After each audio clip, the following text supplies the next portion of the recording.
Howdy folks, it's deja vu time. This is my M-Audio AV40, the speakers that I have on my computer, and this was up on the bench a couple of years ago because I kept intermittently losing a channel. Now at that time I redid the power supply, replaced the main caps and these little guys over here, and replaced these resistors and raised them up off the board so they wouldn't be burning things. But I think the problem was these cables being stretched too tightly. So I rerouted them a little bit. Where they'd been twisted, I untwisted them to give me a little bit more length, and it seemed to be fine. It's been going good since then, until yesterday, and then I lost the left channel, and this time it's a completely hard fault. It will not come back. And so I thought, alright, okay, hard fault, gonna be easy to find. So I've taken it out of the box, and the first thing I thought, well, let's just check we still have the fault. And so we still had the fault. And so I started following it back, so I buzzed, if you like, both input channels to the power amp. And sure enough, both speakers, responded quite nicely. So I thought, okay, let's follow the left one back. So it goes from this capacitor to this one to this, and it goes to the third one in, which is the black wire on this connector. So I started doing the continuity between this plug right here, this connector, and it's this one right here.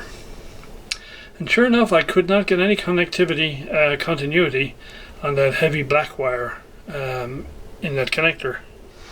And so I just assumed it was that I couldn't get the probe on properly, because these are all soldered, you can't take them apart. So I went to move this black wire out of the way so I could get my probe on it. And lo and behold, the whole thing jumped into life again. So this black wire here, there's a problem somewhere.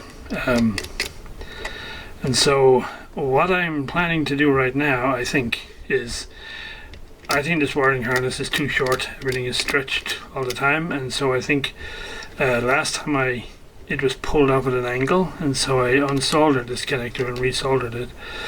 I think what I'm going to do this time is I'm going to take this, undersolder this.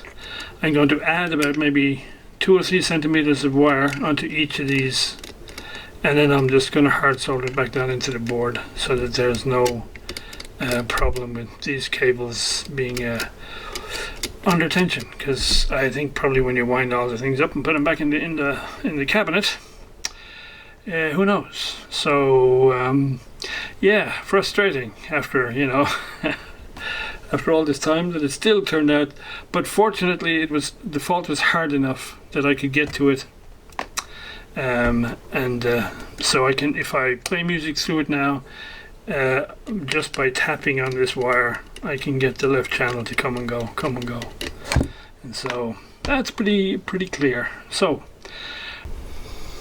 okay, so here's the interim phase. I've extended all of those cables, and it seems to be working fine now.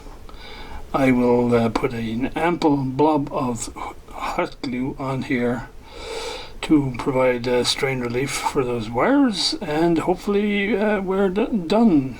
So there we go, all nicely glued up with some hot glue to act as strain relief. Unfortunately, I don't have any YouTube music on my antique media player, so let me go and address that, and then I'll give it a test.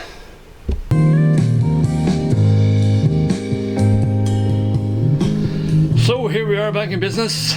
I hope this is useful to some of you folks, because I see a lot of videos on these guys on YouTube. They seem prone to different types of faults. And so here's my one with faulty connector, and I think it's been there for probably a long time, and I finally found it. Anyway guys, that's it. We'll call a wrap on this one. We'll connect them back up to the computer, and hopefully we'll last for another couple of years. Bye for now.